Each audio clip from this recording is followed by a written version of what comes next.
नमस्कार मित्रांनो. आजचा विषय थोडा वेगळा आहे. होता पण मी आहे तो मनाच्या संबंधित जे विषय असतात त्याच्याबद्दलच बोलतो. इतर विषयाबद्दल मी जास्त बोलायला मागत नाही, कारण मन हे खूप महत्वाचं आहे आपल्या जीवनामध्ये. प्रत्येक गोष्ट ही आपल्या मनावर अवलंबून असते. म्हणजे जर समजा मन तुमचं आनंदित असेल, तर तुम्हाला जीवन जगण्यात खूप मजा येते, तुम्ही उत्साही असता. तुम्ही कुठली गोष्ट कोणी सांगितली तर तुम्ही आनंदाने ते करता. तुम्हाला एक जीवनामध्ये मजा करायला वाटतं, मजा वाटते त्या जीवनाची, कंटाळा येत नाही. खूप इंटरेस्टिंग वाटत राहतं प्रत्येक गोष्टीमध्ये. पण तेच मन तुमचं निराश असेल तर तुम्हाला जीवन नकोसं वाटतं, जीवन दुःखी, तुम्ही दुःखी होत राहता, तुम्हाला कशाचाच आनंद वाटत नाही, काहीच गोष्टी करायला वाटत नाही. यावरून तुम्ही समजू शकता मन हे किती महत्वाचं आहे. आणि हे सर्व आपल्या नुसत्या शब्दांनी आपली मनाची घडामोड होत असते. म्हणजे तुम्ही कुठल्या प्रकारचे शब्द तुमच्या मनात येतात, म्हणजे विचार, असं मी म्हणेन. जसे चांगले विचार आले म्हणजे ते शब्दच असतात. चांगले विचार म्हणजे एक प्रकारे शब्दांची ती माळच असते, जी जशी तुमच्या मनात येते तसे तुम्ही तुमच्यामध्ये परिवर्तन होत राहतं. तुम्ही दुःखी होता किंवा आनंदी होता, हे सगळं त्या मनाच्या शब्दांवर अवलंबून असतं. आणि ते शब्द तुमच्या मनावर आघात करत असतात, त्याप्रमाणे तुमचं मन बदलत राहतं. तर म्हणून आजचा विषय मी जरा वेगळा आणलाय. तो आहे अघोरी साधू आणि तांत्रिक किंवा मांत्रिक जे आपण बोलतो त्याबद्दलचा हा विषय आहे. हे यांचा पण जो संबंध आहे मनाची आहे, ते मनाच्या शक्तीशीच एक प्रकारे खेळतात किंवा ती शक्ती वाढवतात आणि त्यानंतर त्यांची ती कामं सुरू होतात. पण ह्या दोघांमध्ये फरक आहे. एक आहे तो कोणाचं वाईट करत नाही, तो आपल्याला एक क्युरिओसिटी, जी एक चौकस वृत्ती असते, काय बाबा ही कसं होत असेल, ती जाणून घेण्याच्या वेडामुळे किंवा त्या वृत्तीमुळे तो अघोरी साधू होतो. त्याला त्यांच्याबद्दल जाणून घ्यावं असं वाटतं. म्हणजे अघोरी साधू हे तुम्हाला माहित आहे, जास्त स्मशानामध्ये जाऊन ते साधना करत असतात. तशा प्रकारची त्यांना साधना शिकवली जाते का तुम्ही स्मशानात जाणं आवश्यकच असतं त्या लोकांना, त्याच्या कारण तिथेच त्यांना ती शक्ती मिळत असते. म्हणजे त्यांचे संबंध हे भूत प्रेत पिशाच या योनीशी येतात. आणि त्यांच्या ज्या देवी आहेत, जे अघोरी साधी ज्याची साधना करतात, ते आहेत तारा माता, काली माता, कामाख्या देवी, परत ज्या महाविद्या आहे त्याच्यामध्ये त्रिपुरा सुंदरी. बरं, अशा प्रकारचे ज्या देवी आहेत किंवा महाकाल, काळ भैरव, हे सगळे संबंधित त्या शक्तीशी संबंधित हे देव आहेत, देवी आहेत. तर त्यांना ते प्रसन्न करून घेतात आणि मग ते भूतांवर वगैरे कंट्रोल करतात, नियंत्रण करतात. पण त्यांचं एक खासियत असते, ते लोकांचं वाईट करण्यासाठी ती शक्ती वापरत नाही. फक्त त्यांना एक ती शक्तींबद्दल त्यांना जाणून घ्यायचं असतं, त्याच्याबद्दल अनुभव घ्यायचा असतो. त्यामुळे ते जास्तीत जास्त ती साधना करत असतात आणि ती शक्ती कशी आपल्याला मिळवता येईल त्याच्यातून त्यांना आनंद मिळत असतो.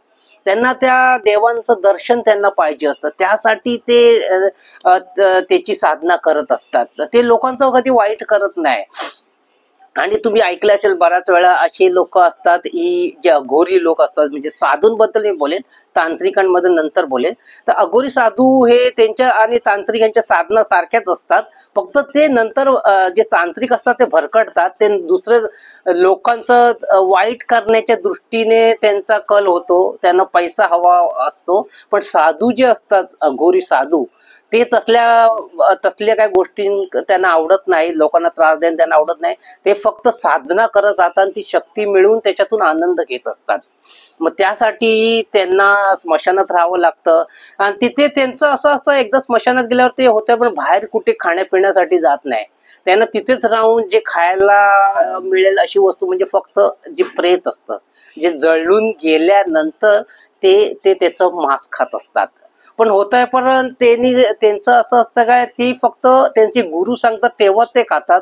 नाहीतर मग ते जसे जे चांगलं म्हणजे जसे त्याच्यामध्ये मुरत जातात, चांगले साधक बनत जातात, त्यानंतर ते खाणं सोडतात आणि मग ते बाहेरच खाणं वगैरे खाऊ लागतात.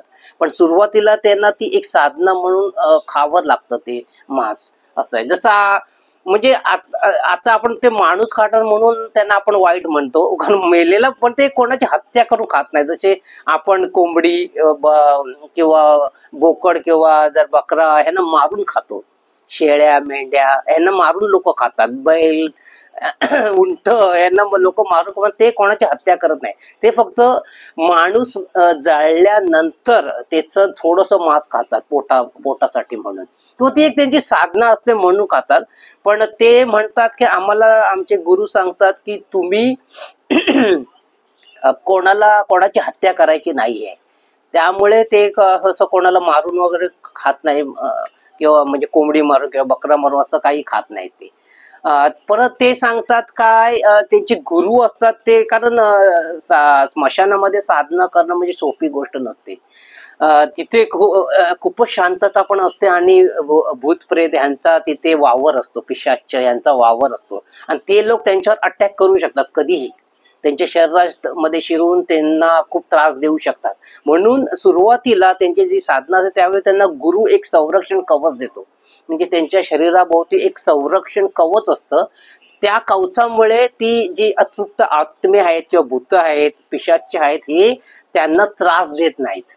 त्यामध्ये त्यांनी सांगितलं एक की आता भूत आणि पिशाच ह्याच्यामध्ये फरक आहे. भूत असतात ती जी सामान्य माणसं जी मरतात, म्हणजे प्रत्येक माणूस बरेच माणसं ही मेल्यानंतरच भूत होत असं हे आपल्याला माहित आहे. पण जी चांगली माणसं असतात ती भूत योनीत जास्त करून असतात. आणि जी मर्डर करणारे, लोकांना खून करणारे, जसं टेररिस्ट लोक वगैरे, जे लोकांना त्रास देणारे लोक असतात, मारणारे लोक असतात, अशी लोक ही पिशाच्य योनीत जातात. कारण ते खूप तापट वृत्तीचे असतात, त्यांना लोकांचं वाईट करायचं असतं. मग त्या लोक त्या योनीत जातात, पिशाच्य योनीत जातात, आणि लोकांना त्रास देण्यासाठी ते शोधत असतात कुठे लोक मिळतील याची. त्यामुळे त्यामुळे अघोरी साधू खूप बदनाम पण झालेले आहेत, कारण ते स्मशानात जातात, स्वतःच्या अंगाला राख लावतात, ते मांस खातात. पण ते मांस असं रोज नाही खात, असं ते म्हणतात की आम्ही फक्त गुरु आम्हाला सुरुवातीला जी साधना असते त्यावेळी खायला सांगतात, कारण तुम्ही जे मिळेल ते तिथे खायचं असतं. साधनेच्या काळात तुम्ही इकडे तिकडे कुठे जायचं नसतं. म्हणजे वर्षभर तरी त्या लोकांची साधना ही चालू असते सुरुवातीला. मग हळूहळू शक्ती त्यांना म्हणजे सिद्धी प्राप्त होत जातात. या ज्या देवी आहेत त्या त्यांना दर्शन देतात असं. त्यामुळे तेवढ्या पुरती ते मर्यादित असतात, त्यांना फक्त त्याच्यातून आनंद घ्यायचा असतो. पण जे तांत्रिक मांत्रिक करणारे असतात ते लोक सुद्धा अशाच प्रकारची साधना करतात, पण त्यानंतर त्यांना एका कुठल्या तरी पैशाची हाव सुटते.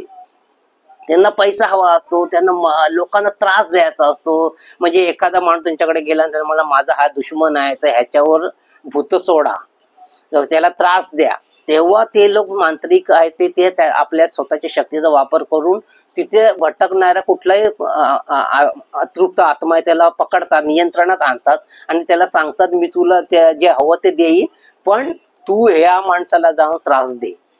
तेव्हा तो आत्मा म्हणजे अशा प्रकारे त्या भूतांना सुद्धा तुम्ही आपल्या कब्जात घेऊ शकता. त्यांना ऑर्डर देऊन हवं ते काम तुमची करू शकतात. म्हणजे असे प्रकार पण चालत असतात. म्हणून आपण बोलतो ना, मूठ मारली, हे केलं ते केलं, तर ते सगळं मिळून 100% खरं नसतं. खाली जी काही त्यासाठी सुद्धा तुम्हाला ती विद्या शिकावी लागते, तुम्हाला ती साधना करावी लागते, नंतर तुमच्यामध्ये ती शक्ती येते. कोणी उठला सुटला तंत्रमंत्र करू शकत नाही, किंवा मूठ मारणं वगैरे. बऱ्याच वेळा आपण गैरसमजामुळे बऱ्याचशा गावातून किंवा बऱ्याच भाऊबंदकीमध्ये आपण समजतो आपलं जर काही वाईट झालं तर या भावाने केलं, त्या भावाने केलं, किंवा आमच्या नातेवाईकाने केलं. याच्यामध्ये 80% हे चुकीचंच असतं, कारण आपण अंदाज लावतो, कारण आपलं त्याच्याशी पटत नसतं, म्हणून आपल्याला वाटतं त्या माणसाने केलं. पण ही विद्या सोपी नाही. कधी कधी तर जर तुम्ही त्या आत्म्याला जे हवं तर नाही दिलं तर तो आत्मा तुमच्यावर उलटू शकतो, आणि म्हणजे त्या तांत्रिक मांत्रिक जो करणार आहे, तंत्रमंत्र करणार, त्याच्यावरच उलटून त्याची पण वाट लावू शकतो, त्याच्या आयुष्याची वाट लावू शकतो, त्याला वेडा बनवू शकतो, त्याला आत्महत्या करण्यास प्रवृत्त करू शकतो. एवढं ते भयानक तो खेळ आहे. पण हे तांत्रिक मांत्रिकांना त्यांना त्याच्यामध्ये इंटरेस्ट असतो खूप. बऱ्याच वेळा असं असतं की मागच्या जन्मात सुद्धा ते तशाच प्रकारची विद्या शिकलेले असतात. ते जेव्हा ह्या जन्मात येते तेव्हा आपोआप त्यांना त्याची ओढ लागते. म्हणजे असं आपण सगळ्या माणसांचं तसंच आहे. तुम्हाला तुम्ही जे मागच्या जन्मी केलेलं आहे ते त्याच गोष्टी त्या पुढच्या जन्मात येत असतात. मग तुम्हाला त्या गोष्टी कराव्याशा वाटत असतात. मग बरेच लोक करतात, बरेच लोक नाही करत. कशामुळे? परिस्थितीमुळे, कशामुळे. मग ते हळूहळू लोप पावते तुमची ती विद्या असते ती जी तुम्ही शिकलेली असेल. जसं एखादा लहान वयापासून मुलगा तबला चांगला वाजवतो, तर तो मागच्या जन्मी त्याच्या अगोदरच्या जन्मी सुद्धा चांगला तबला वादक असू शकतो.